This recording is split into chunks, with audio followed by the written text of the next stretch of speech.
राधे कृष्ण आप सभी को।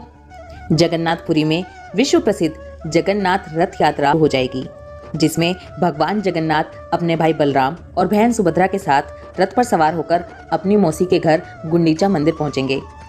उन तीनों का पादों पीठा का भोग लगाकर स्वागत किया जाएगा। भगवान जगन्नाथ अपनी मौसी के घर 7 दिनों तक विश्राम करेंगे, जहां पर उन तीनों का विधि विधान से आदर सत्कार किया जाएगा। 7 दिनों के बाद वो अपने भाई बहन के साथ वापस पुरी के जगन्नाथ मंदिर में लौट आएंगे। इस वापसी यात्रा को बाहुड़ा यात्रा कहा जाता है। पुरी रथ यात्रा के लिए बलराम, श्री कृष्ण और देवी सुभद्रा के लिए 3 अलग अलग रथ निर्मित किए जाते हैं। रथ यात्रा में सबसे आगे बलराम जी का रथ, उसके बाद बीच में देवी सुभद्रा का रथ और सबसे पीछे भगवान जगन्नाथ श्री कृष्ण का रथ होता है। बलराम जी के रथ को ताल ध्वज कहते हैं, जिसका रंग लाल और हरा होता है। देवी सुभद्रा के रथ को दर्पदलन या पद्म रथ कहा जाता है, जो काले या नीले और लाल रंग का होता है। जबकि भगवान जगन्नाथ के रथ को नंदी घोष या गरुड़ ध्वज कहते हैं, जिसका रंग लाल और पीला होता है। भगवान जगन्नाथ का नंदी घोष रथ 45.6 फीट ऊंचा, बलराम जी का तालध्वज रथ 45 फीट ऊंचा और देवी सुभद्रा का दर्प दलन रथ 44.6 फीट ऊंचा होता है। सभी रथ नीम की पवित्र और परिपक्व लकड़ियों से बनाए जाते हैं। इन लकड़ियों को दारू कहा जाता है। इसके लिए नीम के स्वस्थ और शुभ पेड़ की पहचान की जाती है। इस पहचान के लिए जगन्नाथ मंदिर द्वारा एक खास समिति का गठन किया जाता है। इन रथों के निर्माण में किसी भी प्रकार के कील या कांटे या अन्य किसी धातु का प्रयोग नहीं होता। रथों के लिए काष्ठ का चयन बसंत पंचमी के दिन से शुरू हो जाता है और इनका निर्माण अक्षय तृतीया के दिन से शुरू हो जाता है।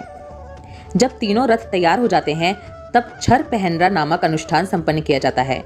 छर पहनरा अनुष्ठान के अंतर्गत पुरी के गजपति राजा पालकी में यहाँ आते हैं और इन तीनों रथों की विधिवत पूजा करते हैं और सोने की झाड़ू से रथ मंडप और रास्ते को साफ करते हैं।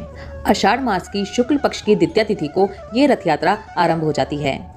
ढोल, नगाड़ों, तुरई और शंख ध्वनि के बीच भक्तगण इन रथों को खींचते हैं। कहते हैं, जिन्हें रथ को खींचने का अवसर प्राप्त होता है, वह महाभाग्यवान माना जाता है। जगन्नाथ मंदिर से रथ यात्रा शुरू होकर पुरी नगर से गुजरते हुए ये रथ गुंडीचा मंदिर पहुंचते हैं। यहाँ भगवान जगन्नाथ, बलभद्र और देवी सुभद्रा 7 दिनों के लिए विश्राम करते हैं। गुंडीचा मंदिर में भगवान जगन्नाथ के दर्शन को आड़प दर्शन कहा जाता है। गुंडीचा मंदिर को गुंडीचा बाड़ी भी कहते हैं। ये भगवान की मौसी का घर है।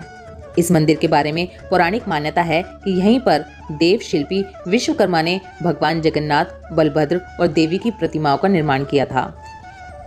आषाढ़ माह के 10वें दिन सभी रथ पुनः मुख्य मंदिर की ओर प्रस्थान करते हैं। गुंडीचा मंदिर, जिसे भगवान जगन्नाथ की मौसी का घर कहा जाता है, ये जगन्नाथ मंदिर से लगभग 3 किलोमीटर की दूरी पर है। ये मंदिर कलिंग वास्तुकला का जीता जागता उदाहरण है। रथ यात्रा के संदर्भ में इस गुंडीचा मंदिर का महत्व बहुत अधिक है, क्योंकि भगवान जगन्नाथ यहाँ पर विश्राम करने आते हैं। इस मंदिर के शीर्ष पर भगवान विष्णु का सुदर्शन चक्र बना हुआ है। गुंडीचा मंदिर में 2 प्रमुख द्वार हैं। पश्चिम द्वार से भगवान जगन्नाथ मंदिर में प्रवेश करते हैं। फिर विश्राम के बाद वो पूर्वी दरवाजे से अपने धाम श्री मंदिर के लिए प्रस्थान करते हैं। भगवान जगन्नाथ का जो मुख्य मंदिर है, जिसे जगन्नाथ मंदिर कहा जाता है, उसको श्री मंदिर भी कहा जाता है। गुंडीचा मंदिर में रथ यात्रा के समय ही बहुत अधिक मात्रा में श्रद्धालु आते हैं, वरना इस मंदिर में वर्ष भर सामान्य संख्या में ही श्रद्धालु आते हैं। अब आपको एक बहुत ही अच्छी और इंटरेस्टिंग फैक्ट बताती हूँ इस रथ यात्रा के बारे में। गुंडीचा मंदिर में रथ यात्रा के 5वें दिन हेरा पंचमी होती है। इस दिन श्री मंदिर से, यानी कि जो जगन्नाथपुरी का मेन मंदिर है जगन्नाथ मंदिर, वहां से भगवान जगन्नाथ की पत्नी लक्ष्मी माता गुंडीचा मंदिर में सुवर्ण महालक्ष्मी के रूप में आती हैं। उनको श्री मंदिर से पालकी में लेकर गुंडीचा मंदिर लाया जाता है, जहां पर पुरोहित उनको गर्भगृह में लेकर जाते हैं और भगवान जगन्नाथ से उनका मिलन कराते हैं। सुवर्ण महालक्ष्मी भगवान जगन्नाथ से अपने धाम यानी कि श्री मंदिर यानी कि पुरी के मुख्य मंदिर में वापस चलने का निवेदन करती हैं। जब जगन्नाथ भगवान अपने मुख्य मंदिर से रथ यात्रा के लिए निकलते हैं, तो वो माता लक्ष्मी से कहकर निकलते हैं कि वो अगले दिन ही वापस लौट आएंगे। लेकिन जब वो वापस नहीं आते, तो माँ लक्ष्मी को उनकी याद सताने लगती है। इसीलिए वो पंचमी के दिन भगवान जगन्नाथ से मिलने गुंडीचा मंदिर पहुँचती हैं और उनसे वापस चलने का निवेदन करती हैं और नाराज भी हो जाती हैं कि आपने तो कहा था कि आप कल ही आएंगे और अभी तक नहीं आए। भगवान तब भी उनके साथ नहीं जाते, लेकिन उन्हें ये आश्वासन देते हैं कि वो जल्द ही मुख्य मंदिर में लौट आएंगे। शाम के समय माता लक्ष्मी वापस श्री मंदिर में आ जाती हैं, लेकिन वापस आने से पहले वो भगवान से बहुत नाराज हो जाती हैं। नाराज होकर वो अपने सेवक को आदेश देती हैं कि जगन्नाथ जी के रथ यानी कि नंदी घोष का एक हिस्सा क्षतिग्रस्त कर दिया जाए। इसे रथ भंग कहा जाता है। हेरा पंचमी के अगले दिन यानी रथ यात्रा के छठे दिन दक्षिण मोड़ कार्यक्रम होता है, जिसमें तीनों रथों को पश्चिम से मोड़कर दक्षिण दिशा की ओर कर दिया जाता है। इसका मतलब होता है कि बाहुड़ा यात्रा की तैयारी शुरू हो रही है।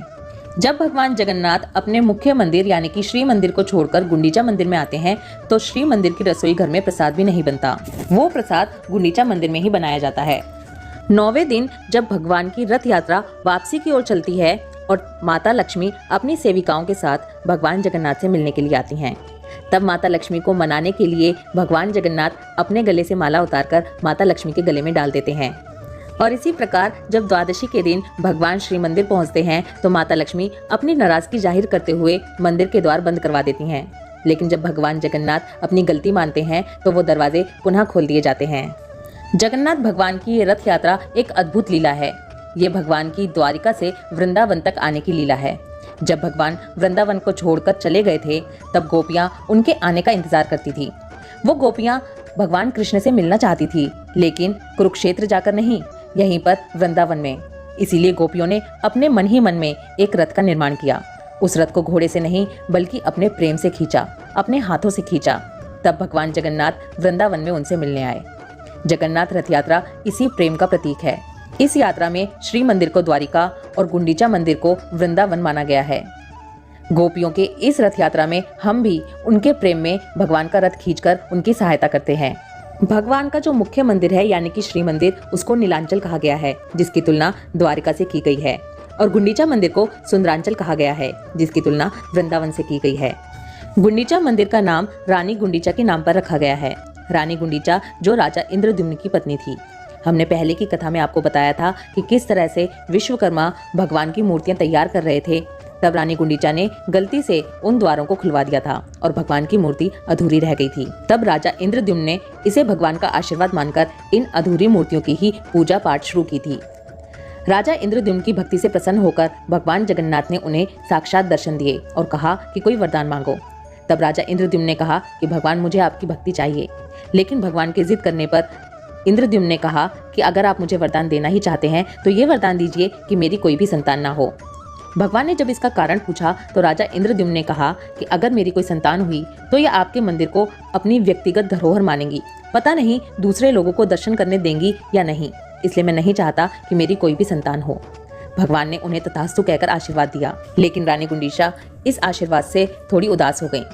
तब भगवान ने कहा, हे रानी गुंडीचा, आप उदास ना हो, मैं आपकी संतान हूँ। हम तीनों भाई बहन आपके यहाँ रहने के लिए आया करेंगे।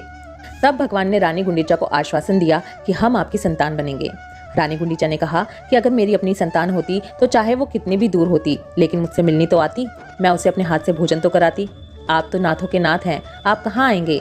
तब भगवान जगन्नाथ ने कहा कि मैं प्रतिवर्ष अपने भाई बहनों के साथ आपके यहाँ आऊँगा और पूरे 7 दिनों तक विश्राम करूँगा। तभी से ये रथ यात्रा का प्रचलन शुरू हुआ है। ये भी कहा जाता है कि रानी गुंडीचा और राजा इंद्रद्युम्न का श्राद्ध भगवान प्रतिवर्ष करते हैं। ये थी भगवान जगन्नाथ रथ यात्रा का रहस्य। भगवान जगन्नाथ की रथ यात्रा का रहस्य ये भी है कि भगवान हर एक प्राणी को अवसर देते हैं कि वो उनकी दिव्य लीला का दर्शन कर सके। भगवान जगन्नाथ की रथ यात्रा में सहयोग करके हम भी भगवान के शाश्वत धाम यानी कि वृंदावन धाम पहुंच सकें। तो बोलिए, भगवान जगन्नाथ की जय, भक्तवत्सल भगवान की जय, रथ महोत्सव की जय। राधे कृष्णा।